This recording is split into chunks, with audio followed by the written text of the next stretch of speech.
I Well, mean, think about what happened back in September. On September 1, the Russians shut down the Nord Stream natural gas pipeline and told the Germans, look, we know that without this, not only does your electricity go offline, your entire manufacturing system fails. So side with us, abandon the NATO coalition, stab Ukraine in the back, or deindustrialize.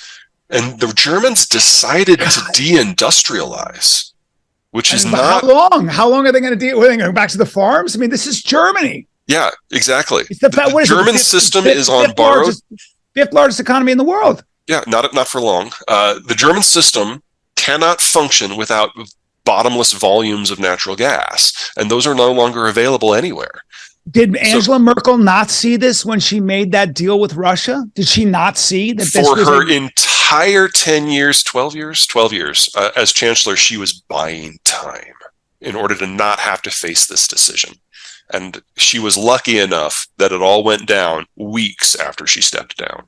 So she's going to go down in history as one of Germany's biggest, the architect of Germany's downfall. Well, the Germans never had the capacity to impose a replacement system. All she could do was operate within the parameters of the environment she was in. Because, the world, when it hears that Germany is taking strong military and economic policies, we all get a little twitchy. Yeah. For good reason. I mean, so she knew that. So she did what she could with the resources she had, and she generated what turned out to be a German golden age, but it was never for forever. And what about, so Germany's in deep shit. Germany ceases to be a significant power. Poland, if they can figure out the security and the energy question, Poland's got a good 20-year run. But their demographics are not all that much better than the Germans or the Russians. But they at least are closer to Russian oil, and they can kind of play nice. Yeah, the Poles and the Russians usually don't play nice. And remember, there's two scenarios of how this war ends. War number one, where the Russians do well, they conquer parts of Poland. Scenario number two, where the Russians do badly, they disintegrate, and you shouldn't count on the energy anyway. Oh my God, yeah. And now you're dealing with like individual brokers and warlords and stuff, whoever has control of that. But there are parts of the European system that'll probably do fine. In a post-Germany EU, the UK, how's the UK going? The UK will basically either get a free trade agreement with the United States or apply for statehood. I mean, that's the future for the UK. Or apply for statehood, sir. It's perfectly normal for parents to move in with their kids. It happens everywhere. Oh, I thought you meant statehood, like be part of the United States. I did. Peter, I could just see every Brit like doing this. I mean, they're either going to get terms of a deal that are much worse for them than it was for the Japanese, or they're going to find a way to make themselves closer, and the only way to do that is statehood. Dude, I mean, but they have a great Navy. This is the UK, for God's sake. They have a great Navy, but they gutted the rest of their military to get those super carriers out there, and they no longer have the fleets necessary to protect the super carriers. So those super carriers can only sail with an American escort ring. They functionally are not an independent country now. They aren't because of Brexit, or just because of 1,000? Because of the way they did Brexit. Big mistake. They cut off their foot to leave the EU and don't have a backup plan. 6 years on, they still don't have a backup plan. Scandinavia, how are they going to do? Scandinavia, positive demographics. Trade system is not dependent on the Russians or even the Germans. And they, from a defense point of view, are practically best buds with the United States already. So you bring Finland and Sweden into NATO, which is imminent. And I can see them basically entering an extended NAFTA system as well and doing very well for themselves. Okay. So it's not all doom. Half of the world is going to be okay. But if you're Russia, if you're China, if you're Kazakhstan, if you're Dagestan, if you're Azerbaijan, if you're Armenia, how's Armenia going to do? Armenia now has to deal with a world where the Turks are the preeminent power in their neighborhood.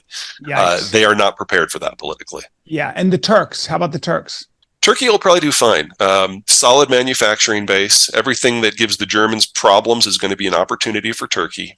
And they are by far the most powerful country in their neighborhood. And if there's any version of Russia that survives, it will be dependent on the Turks to access the wider world. So I see a very bright future for the Turks. Wow. And by the way, a lot of Germany is Turkish, right? I mean, huge. Based on who's deciding who's in what bucket, probably 10 to 15%. Think about that. That's crazy. The world is changing, man. It's such an important book. It's such an ambitious move. I don't know how you do it. I don't know how you're going to follow up on this thing, dude. Good luck. Good luck with that. Because, but is there anything? Are you wrong about anything so far, or are you doubling down and are you right about everything? I'm pretty confident on all the big trends. The biggest challenge for any forecaster, and no exception for me, is timing. I mean, I can tell you that the financial system that undergirds all things China is unstable. It's basically Enron on a good day, and it's going to collapse. But it's been like that for 15 years, and they're still here.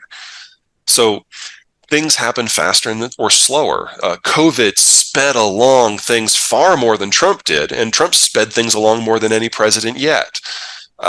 Deciding when this stuff is going to go down, and that's a nice way of saying which order it's going to go down, has always been the biggest challenge.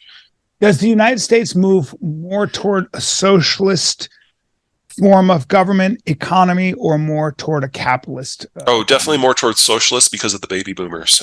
They have voted themselves the world's richest benefits policy.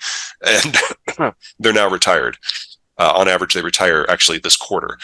And they have the votes to make sure that those transfers continue hell or high water. And the millennials, who are the second largest voting bloc, will support them all the way up, because the alternative is the boomers moving in with the millennials. And from the millennials' point of view, that's a strictly one-way relationship.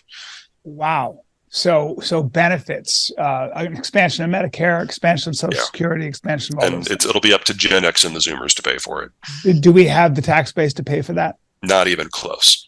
Not even close. So we're going to borrow money, or we're going to borrow to pay for the boomers, and then the millennials will probably close down those programs so they don't have to pay for them until Gen X is dead. And then when it's millennials' turn to get the benefits, they will vote them back, and we do this again. How is Greece going to do? You're not optimistic. Oh my God, no. I mean, Greece became a ward of the European Union back in 2007. It's actually in a worse debt position now than it was then. And now the Europeans are about to lose their single largest form of funds in the shape of Germany. So yeah, Greece is a ward or it's a failed state. There's really no other option at this point. There's less industry now there than there was 20 years ago. My God, there's I guess there's the sea, there's fish, and there's tourism. Yeah, and tourism during COVID was zero. Where do you put your money? I'm not a CFA, so let's start with that. I understand, but I like companies that have most of their operations in the United States, who are in industries that are energy intensive. Courtesy of the shale sector, we have the world's cheapest electricity and oil. I like products that are where their demand is demographically driven. And if the end product is exportable, that's kind of my trifecta. So anything that is in energy processing, petrochemicals, food processing, those are kind of at the top of my list. Because there's going to be an endless need for that. Yeah, there's a need, there's an ability to get it to where it needs to go. And the United States is already the world's most competitive economy in those sectors before the competition even gets hit. So if the competition gets hit, holy crap.